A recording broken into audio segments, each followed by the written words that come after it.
Tori Roman, La gloire de mon père, de Marcel Pagnol. Mais non, Joseph, mais non, il ne fallait pas tirer. Elles venaient vers moi. C'est vos coups de fusil pour rien qui les ont détournés. J'entendis alors la voix de mon père, que je ne pouvais pas voir, car il devait être sous la barre. J'étais à bonne portée, et je crois bien que j'en ai touché une. Allons donc, répliqua l'oncle Jules avec mépris. Vous auriez pu peut-être en toucher une, si vous les aviez laissées passer. Mais vous avez eu la prétention de faire le coup du roi, et en doubler. Vous en avez déjà manqué un ce matin, sur des perdrix qui voulaient se suicider. Et vous l'essayez encore sur des Bartavelles, et des Bartavelles qui venaient vers moi. J'avoue que je me suis un peu pressée, dit mon père d'une voix coupable.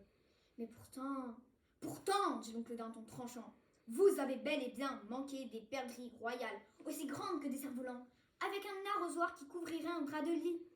Le plus triste, c'est que cette occasion unique, nous ne la retrouverons jamais. Et si vous m'aviez laissé faire, elle serait dans notre carnier. Je le reconnais, j'ai eu tort, dit mon père. Pourtant, j'ai vu voler des plumes. Moi aussi, ricana oncle Jules, j'ai vu voler de belles plumes qui emportaient les Bartavelles à 60 à l'heure jusqu'en haut de la barre, où elles doivent se foutre de nous. Je m'étais approchée et je voyais le pauvre Joseph. Sous sa casquette de travers, il mâchonnait nerveusement une tige de romarin et hochait une triste figure. Alors, je bondis sur la ponte d'un cap de roche qui s'avançait au-dessus du vallon. Et le corps tendu comme un arc, je criai de toutes mes forces. Il les a tuées, toutes les deux. Il les a tuées. Et dans mes petits poings sanglants, d'où pendaient 4 ailes dorées, je haussai vers le ciel la gloire de mon père en face du soleil couchant. Mona Erwan, parole de Jacques Prévert. Pour faire le portrait d'un oiseau, peindre d'abord une cage avec une porte ouverte. Peindre ensuite quelque chose de joli, quelque chose de simple, quelque chose de beau, quelque chose d'utile pour l'oiseau. Placer ensuite la toile contre un arbre, dans un jardin, dans un bois ou dans une forêt. Se cacher derrière l'arbre, sans rien dire, sans bouger. Parfois, l'oiseau arrive vite, mais il peut aussi mettre de longues années avant de se décider. Ne pas se décourager, attendre. Attendre s'il le faut pendant des années. La vitesse ou la lenteur de l'oiseau n'ayant aucun rapport avec la réussite du tableau. Quand l'oiseau arrive, s'il arrive, observez le plus profond silence. Attendre que l'oiseau entre dans la cage. Et quand il est entré, fermez doucement la porte avec le pinceau. Puis effacez un à un tous les barreaux en ayant soin de ne toucher aucune des plumes de l'oiseau. Faire ensuite le portrait de l'arbre en choisissant la plus belle de ses branches pour l'oiseau. Peindre ensuite le vert feuillage, la fraîcheur du vent, la poussière du soleil, le bruit des bêtes et de l'herbe dans la chaleur de l'été. Puis attendre que l'oiseau se décide à chanter. Si l'oiseau ne chante pas, c'est mauvais signe, signe que le tableau est mauvais. Mais s'il chante, c'est bon signe, signe que vous pouvez le signer. Alors vous arrachez tout doucement une des plumes de l'oiseau et vous écrivez votre nom dans le coin du tableau.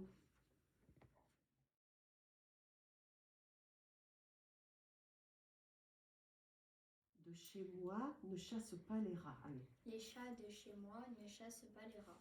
Les chats, non. Les rats sont... Non, ça j'ai Les chats sont heureux comme ça. Voilà, les chats... Non, c'est à la fin, c'est le troisième. Les chats chez moi sont comme des rois. Les chats chez moi sont comme... Non, sont comme des rois. Les chats chez moi sont heureux comme ça. Non, les chats chez moi sont comme des rois. Les chats chez moi sont comme des rois. Voilà. Les chats et les rats sont heureux comme ça. Les chats et les rats sont heureux comme ça. Voilà, voilà. Allez, on le refait. On va le faire une fois tout doucement. Mais là, tu enchaînes tout de suite. Hein. Et après, on le ferait fort. Hein, et pour faire un petit peu... Alors, les chats de chez moi ne chassent pas les rats. Les chats de chez moi ne chassent pas les rats. Les rats chez moi sont comme des rois. Les rats chez moi sont comme des rois. Les chats et les rats sont heureux comme ça. Les chats et les rats sont heureux comme ça. Voilà. Voilà. Dis voilà. Alors, tu le fais toute seule, tu essaies de t'en souvenir. Tu vois, moi j'avais un petit trou, mais on essaie, je te souffle un peu. Alors, le chat de chez moi ne chasse pas les rats. Les rats chez moi sont comme des rois. Les chats et les rats sont heureux comme ça. Voilà. Alors, très fort, hein, pour te bien articuler. Alors, les chats de chez moi ne chassent pas les rats. Les rats chez moi sont comme des rois.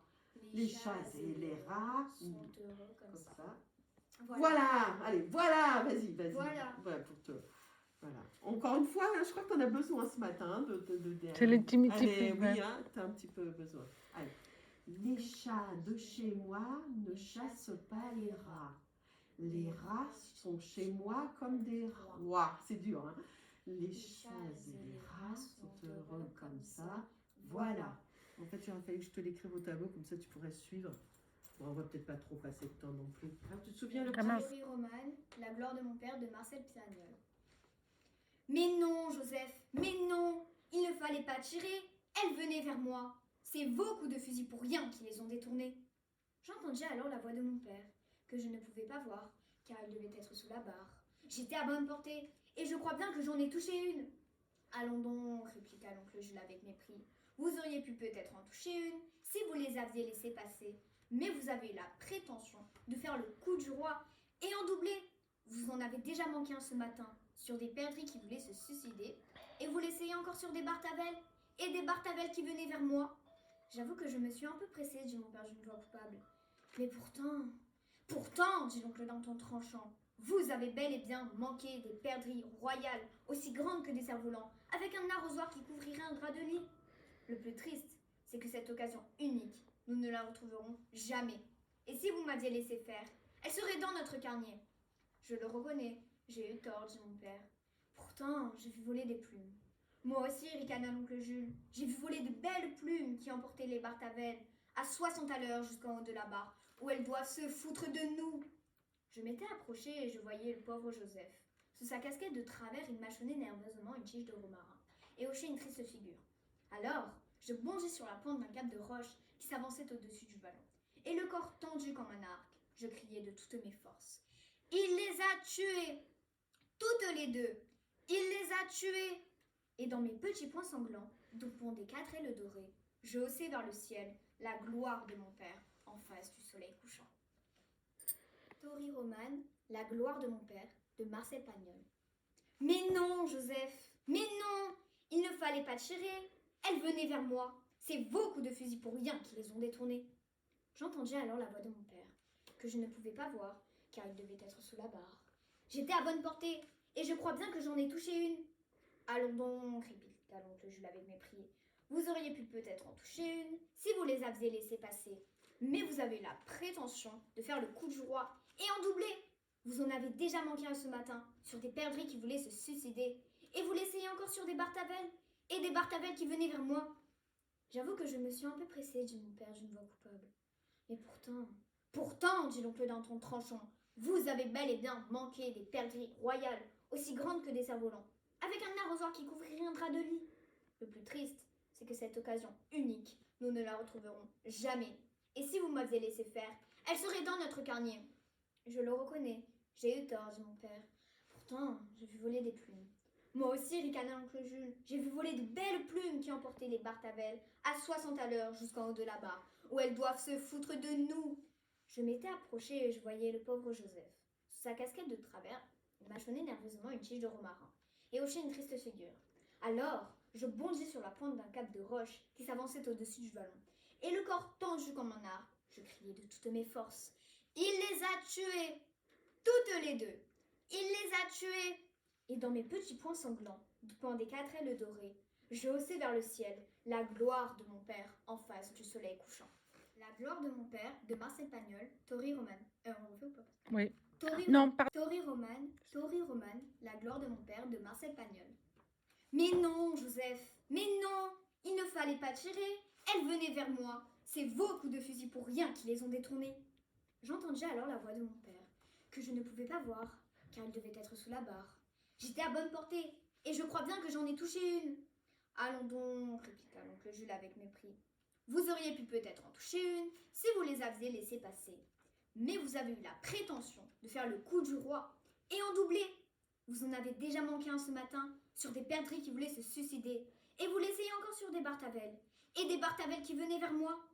J'avoue que je me suis un peu pressée, dit mon père d'une voix coupable. Et pourtant, dit l'oncle Danton tranchant, vous avez bel et bien manqué des perdrix royales, aussi grandes que des cerfs-volants, avec un arrosoir qui couvrirait un drap de lit. Le plus triste, c'est que cette occasion unique, nous ne la retrouverons jamais, et si vous m'aviez laissé faire, elle serait dans notre carnier. Je le reconnais, j'ai eu tort, dit mon père. Pourtant, j'ai vu voler des plumes. Moi aussi, ricana l'oncle Jules, j'ai vu voler de belles plumes qui emportaient les Bartavelles à 60 à l'heure jusqu'en haut de la barre, où elles doivent se foutre de nous. Je m'étais approchée et je voyais le pauvre Joseph. Sous sa casquette de travers, il mâchonnait nerveusement une tige de romarin et hochait une triste figure. Alors, je bondis sur la pointe d'un cap de roche qui s'avançait au-dessus du ballon. Et le corps tendu comme un arc, je criai de toutes mes forces. Il les a tués, toutes les deux. Il les a tués. Et dans mes petits poings sanglants, d'où pendaient 4 ailes dorées, je haussai vers le ciel la gloire de mon père en face du soleil couchant. Mona et Rouen, parole de Jacques Prévert.